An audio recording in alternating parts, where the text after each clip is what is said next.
this Kid Foodie episode, instead of eating food, we are going to be making food. We are going to be making Spanakopita, which is a delicious Greek meal and one of my favorite foods when I was a little kid. It has a spinach mix on the inside and is wrapped in phyllo dough, which is a very thin, flaky dough, almost as thin as paper. I'm making Spanakopita, 1, because I'm Greek and I love Greek food, and 2, because Spanakopita is a great way for kids of all ages to learn how to like spinach. My great-grandmother, or Yiayia, came here all the way from Greece. Though she did make recipes, she never actually wrote any of them down.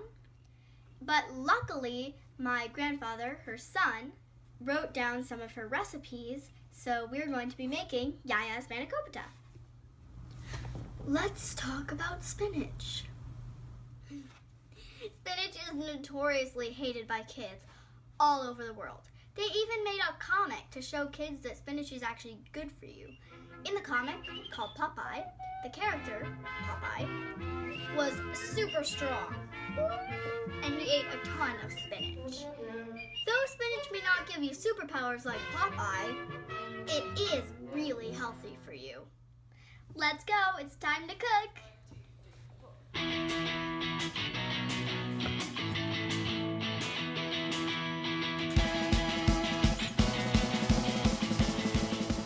Bunches of spinach here, and I'm going to be removing these stems, but also, as you can see, they're really dirty, so we're going to do 10 washes of all of these. 10. That's a lot of washing.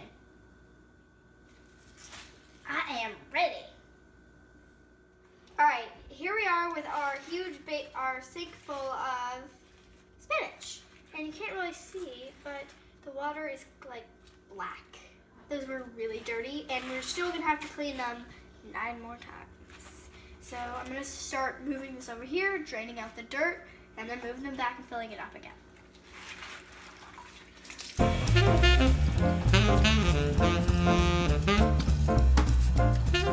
Don't skip any of the washings. No one wants dirt in their Spanakopita.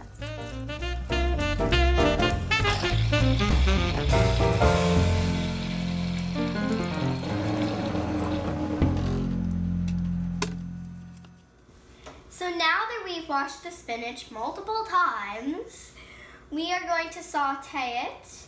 We're not going to add anything in here except we're going to keep the water that was on it after it was washed. So we are going to make sure that we're not really cooking this, we're just wilting it. And wilting is like if you didn't water a plant for a couple of days and it wilts. And if you're a kid trying this recipe, make sure you get your parents' help to turn on the stove. So now I need to take care of this and make sure it doesn't burn. Flames! No flames. No flames.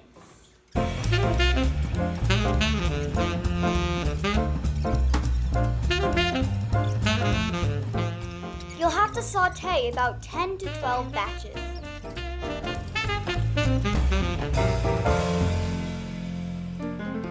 So remember that huge pile that we had over here?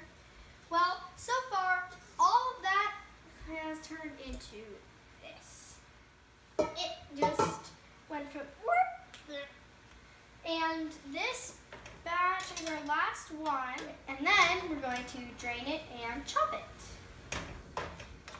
We need to drain it because after we've chopped it up and we're starting to roll it into the delicate dough, the Greek dough phyllo, if it's wet, it'll make a complete mess of the whole thing.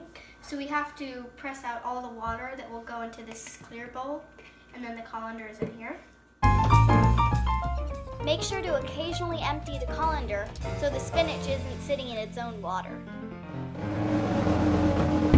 That's all spinachy water. You could actually make a shake out of this, but I don't think I really would. But now we're gonna start with our onions. We've got 2 onions. And oh wait, I forgot the magical goggles. I'm using these so that I do not start crying.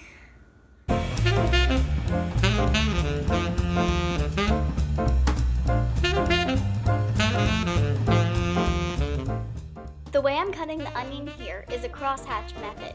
I'm still learning. Now we're going to saute our onions. I've just taken my goggles off.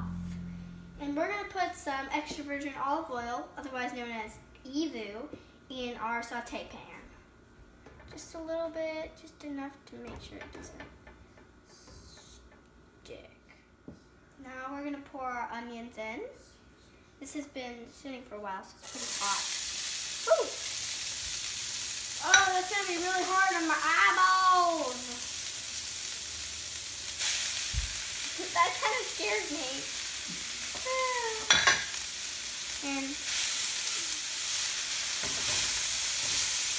And you don't want to put your hand too far over when it's sauteing in olive oil onions like this, because it can really crackle. It has gotten burnt before, and it's not fun. So make sure you're being safe when you're sauteing, and also have a parent help you. My mom is behind the camera, so she's making sure I don't kill myself. Now we're going to mix together all our ingredients to make the spinach filling. We have our sauteed onions, our sauteed spinach,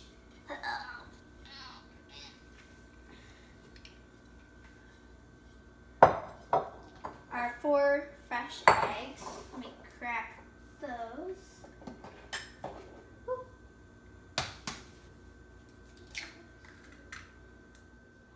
I'm putting them in a disc bowl so that if I get any shells in there, it won't be in the big bowl, and then I'll have to try to fish it out, and then that'll be hard. So I'm just gonna do this, and then I'm gonna transfer it.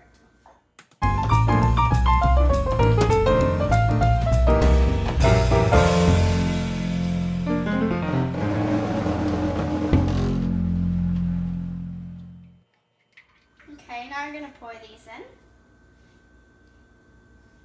Oh, they're riding in like a little slide. Then we have our thinly diced scallions. We have our finely chopped Italian parsley. 2 teaspoons of cinnamon. And 2 tablespoons of flour. I'm mixing together all of the ingredients, including crumbled feta cheese and 2 teaspoons of salt. I'm mixing it with my hands. And then after this is what we're pretty much going to be stuffing into the phyllo dough. Gotta really work this. Okay, that's kind of weird. Now we're going to do the finishing touch for Spanakopita before we bake it. And this is our finished product for the inside, and as you can see, I've done some of the Spanakopita already. Here is the dough. I know it looks like paper, but it's really a type of dough called Filo, and it's what you wrap around this.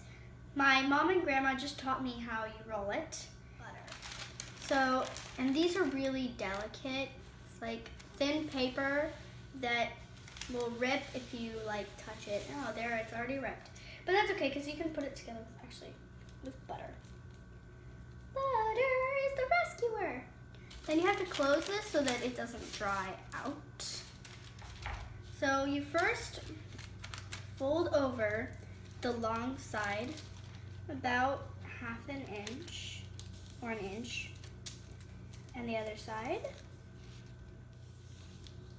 And you put butter on.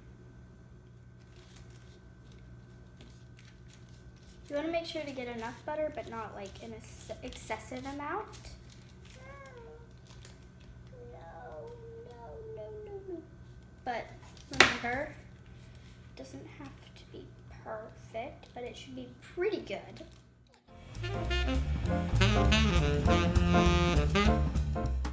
Making individualized Spanakopita servings is like making tiny burritos.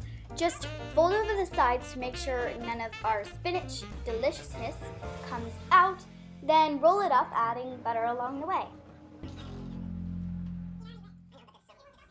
I finished the Spanakopita rolls, And we are going to put them in the oven at 350 degrees for 30 minutes. Open it up, it's hot. You gotta be really careful when you're doing this. Really careful and push it out to the middle. And then we're gonna close it. And the 30 minutes shall start. Yay, they're done. Let's go check. Ugh, okay, it's hot. Oh, they look really pretty. Okay. Let's get this. We finally finished our Christmas dinner. My dad made, to go with our Spanakopita, lamb and rice and yogurt, both of which are very Greek. And look how well they turned out. It looks great. All right, here we go.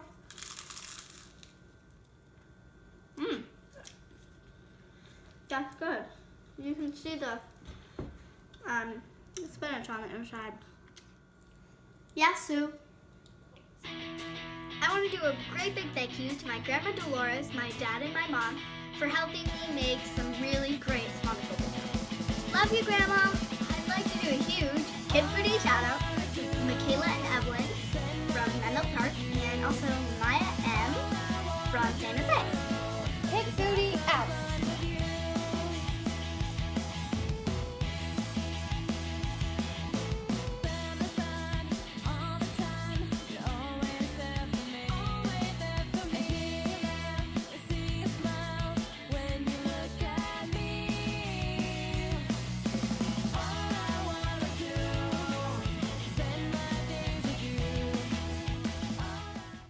Oh yeah, awkward dancing for baklava. Okay, ready?